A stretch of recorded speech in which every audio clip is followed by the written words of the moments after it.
तो सादर अभिवादन। वाल्मीकि रामायण का किष्किंधा कांड अपनी घटनाओं की वजह से, अपने पात्रों और के संवादों की वजह से और विशिष्ट पात्रों की वजह से बहुत महत्वपूर्ण हो गया है। महर्षि वाल्मीकि ने पात्रों के चरित्र चित्रण के माध्यम से, संवादों और घटनाओं के माध्यम से हम लोगों को अप्रत्यक्ष महर्षि ने बड़ी चतुराई से उपदेश दिए हैं, जो आज के युग के लिए भी अति महत्वपूर्ण है। इस कांड के प्रमुख पात्र हैं बाली और सुग्रीव, संपाति और जटायु, अंगद और हनुमान। इस कांड की जो नायिका है वो बाली की पत्नी तारा है। इस तरह से ये कांड वन खंड के अंतर्गत है। तो राम जब सीता की स्मृति में बहुत भाव विह्वल हो गए और वो कहने लगे, मैं सीता के बगैर नहीं रह सकता, मेरा जीवन व्यर्थ लगता है, अब तुम लक्ष्मण अयोध्या लौट जाओ। इस विरह अवस्था में देखकर लक्ष्मण राम को समझाते हैं, जो उपदेश के रूप में है। वस्तुतः ये उपदेश लक्ष्मण ने राम को दिए अथवा नहीं दिए, समझाइश दी या नहीं दी, ये तो ठीक है, लेकिन ये उपदेश हम लोगों के लिए आज भी बहुत उपयोगी है। सबसे प्रथम लक्ष्मण कहते हैं कि धैर्य धारण कीजिए। जो दूसरे शास्त्र भी कहते हैं कि जो धैर्य धारण करता है उसके साथ ईश्वर का वास हो जाता है, और धैर्य धारण करने वाला विजित हो जाता है। वो बतलाते हैं कि जब पिताश्री ने हम लोगों को आशीर्वाद स्वरूप कुछ उपदेश दिए थे, उनमें कहा था कि हे राम, आपको कहा था कि हे राम, आप बहुत विनम्र हैं, लेकिन और विनम्र होना है।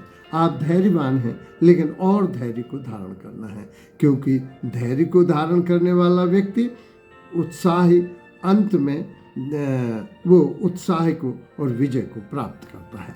दूसरा उपदेश देते हैं कि आप शोक को त्यागिए, क्योंकि शोकाकुल व्यक्ति का तेज नष्ट हो जाता है, और शोक को त्याग कर उद्योग में लगना चाहिए। जो शोकाकुल होते हैं उनको सुख और शांति सहज सुलभ नहीं हो पाती, और उनका तेज भी नष्ट हो जाता है और बल भी नष्ट हो जाता है। इसलिए हमें तेज को धारण करके और आगे बढ़ना चाहिए। आगे भी कहते हैं कि अत्यधिक स्नेह को छोड़िए। स्नेह तो ठीक है, लेकिन जब अत्यधिक स्नेह होता है, वो तर्क देते हैं कि गीली बाती भी अगर स्नेह युक्त में दिए में पड़ जाए तो गीली बाती भी जल उठती है, तो फिर आदमी का क्या। इसलिए अत्यधिक स्नेह को छोड़िए। अगला वो कहते हैं कि उद्योग कीजिए, क्योंकि जो उद्योग करता है उसके लिए, जो उद्योग करता है और उत्साही है, उसके लिए संसार में कोई भी वस्तु दुर्लभ नहीं होती। उद्योग करने से व्यक्ति का तेज, बल, बुद्धि में वृद्धि होती है। इसलिए व्यक्ति को वो सदैव उद्योग करना चाहिए। वो अंत में कहते हैं कि अपने स्वरूप को पहचानिए, अर्थात अपनी शक्ति को पहचानना चाहिए। व्यक्ति को अपना स्वयं मूल्यांकन करना चाहिए और अपनी शक्ति को पहचानना चाहिए, और शक्तियों का स्मरण करना चाहिए। शक्ति के स्मरण करते ही उसमें आया है शास्त्र में, कहा काला काह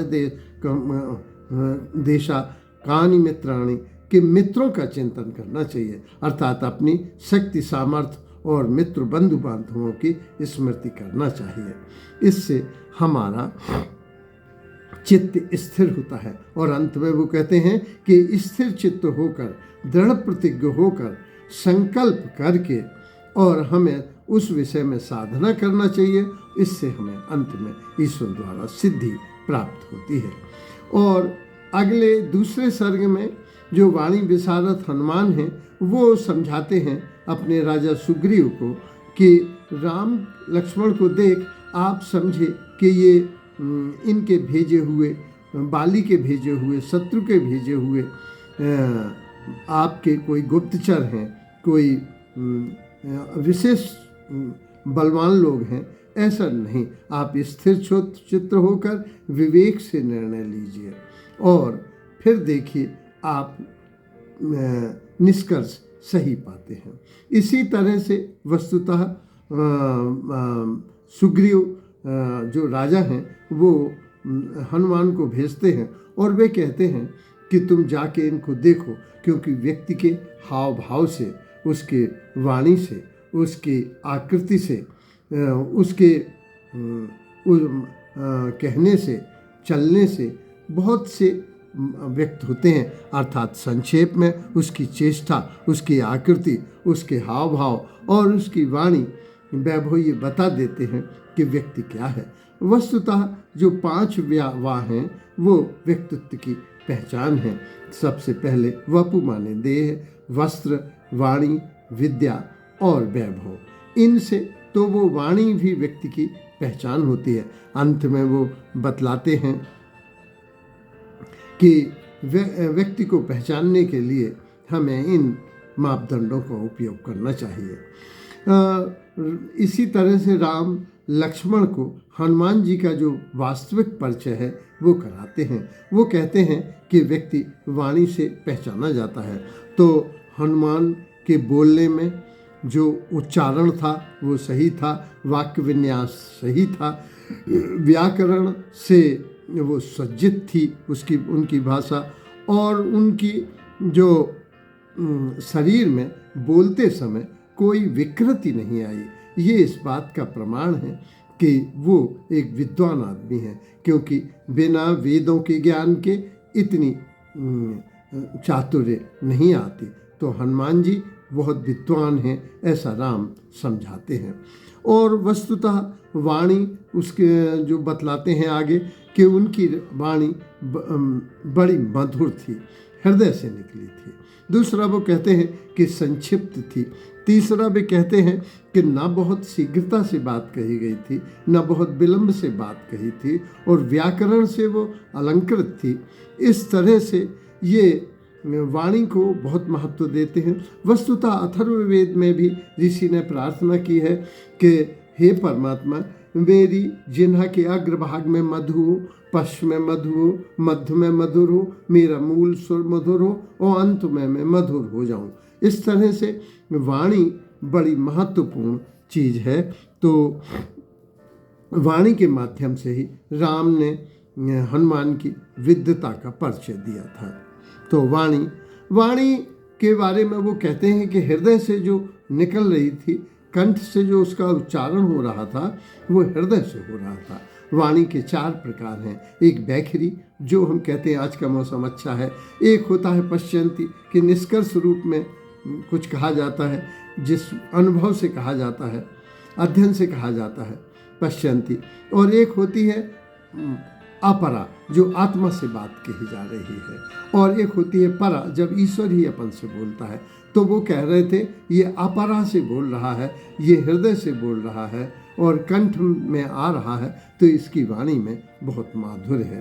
तो वाणी का मधुरता होनी चाहिए।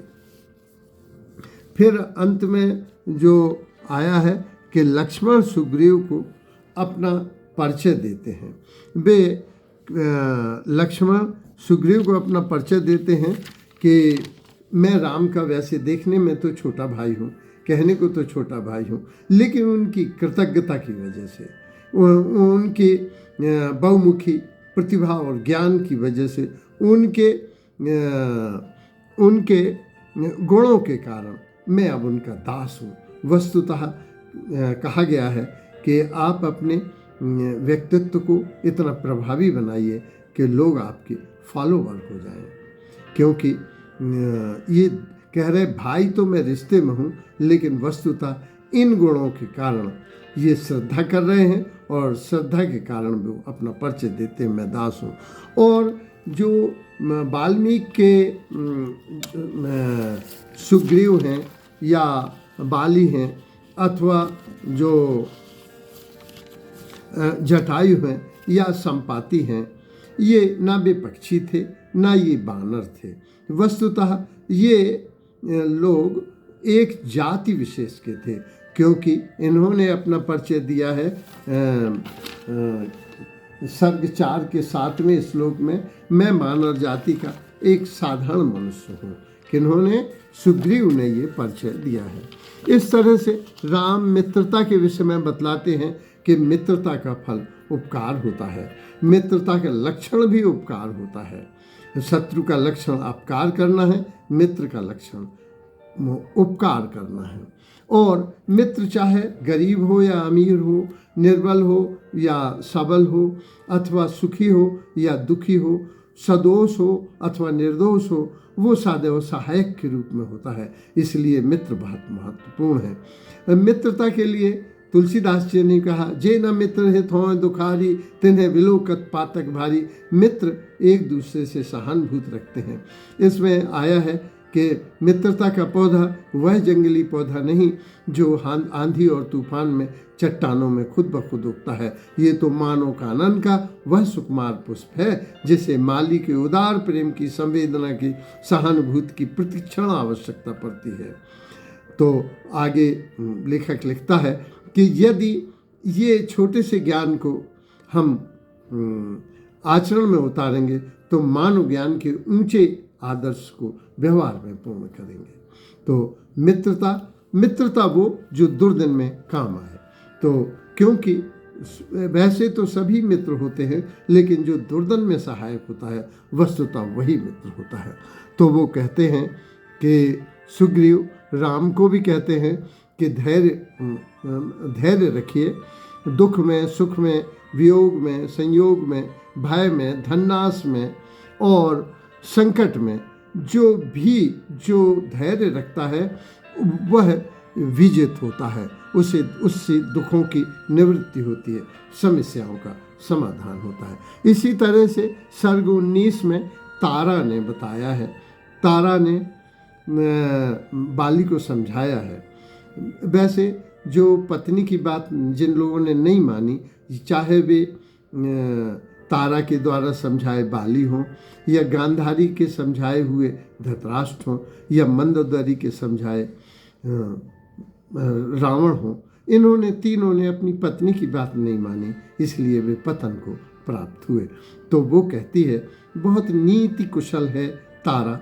वो कहती है दान से, मान से, प्रेम से अपने छोटे भाई को मिला लो बात, और वो मना भी करती है। और युद्ध स्थल में वो पछताता भी है कि तारा ने मुझे मना किया था।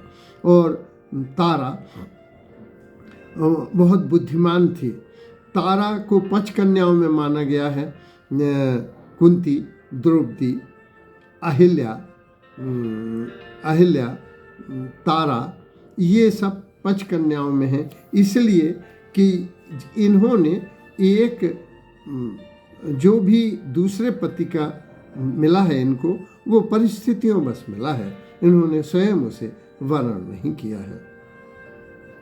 तो ये 5 कन्याएं हैं और इन्होंने बहुत प्रेम से समझाया है और अपने पुत्र को भी समझाया है तारा ने, और लक्ष्मण के क्रोध को शांत भी किया है तारा ने। तारा को मंत्री की उपाधि दी गई है, तो इसीलिए तारा की बात सुग्रीव भी मानते हैं और तारा की बात लक्ष्मण भी मानते हैं और तारा की बात अंगद भी मानता है, और तारा से राम ने भी संवाद किया है।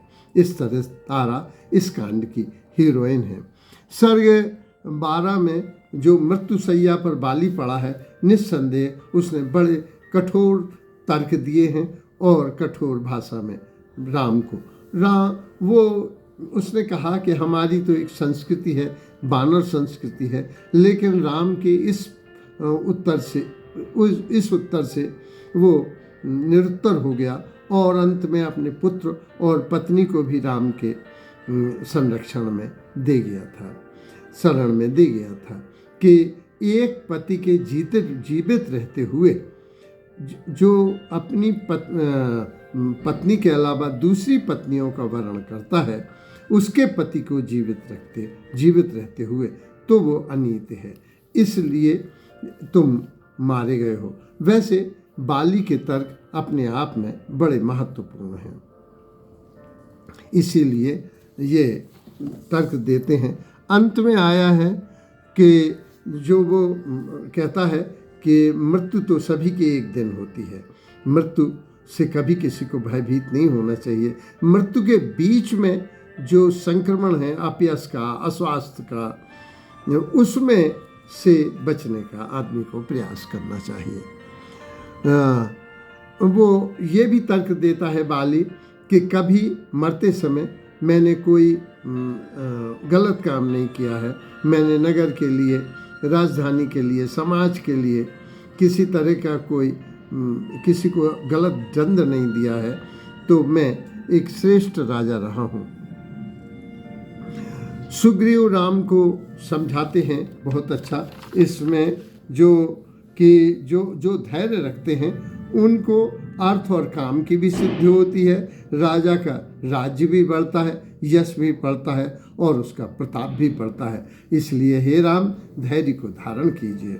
और जो वो कहते हैं कि जो कृतज्ञ हैं उसको ईश्वर भी पसंद नहीं करता है। जो कृतज्ञ है उसके सारे पुण्य नष्ट हो जाते हैं।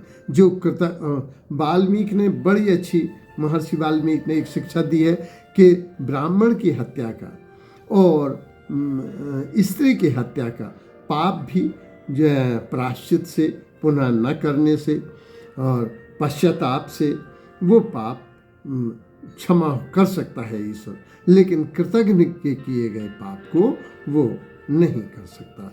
अंत में इसमें बड़ा अच्छा आया है कि जामवंत ने हनुमान को कहा है कि ऋषियों के आशीर्वाद के, गुरुजनों की अनुकंपा से, अनुग्रह से और वृद्ध लोगों के आशीर्वाद से तुम समुद्र को निस्संदेह प्राप्त कर लोगे, पर तुम उसे पार कर लोगे।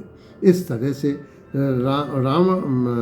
हनुमान भी कहते हैं कि मुझे विश्वास है कि जिन्हें विश्वास होता है वे विजित होते हैं। इसलिए आशीर्वाद और विश्वास के साथ काम में अगर व्यक्ति संलग्न हो जाए तो उसके काम की सिद्धि होती है। धन्यवाद।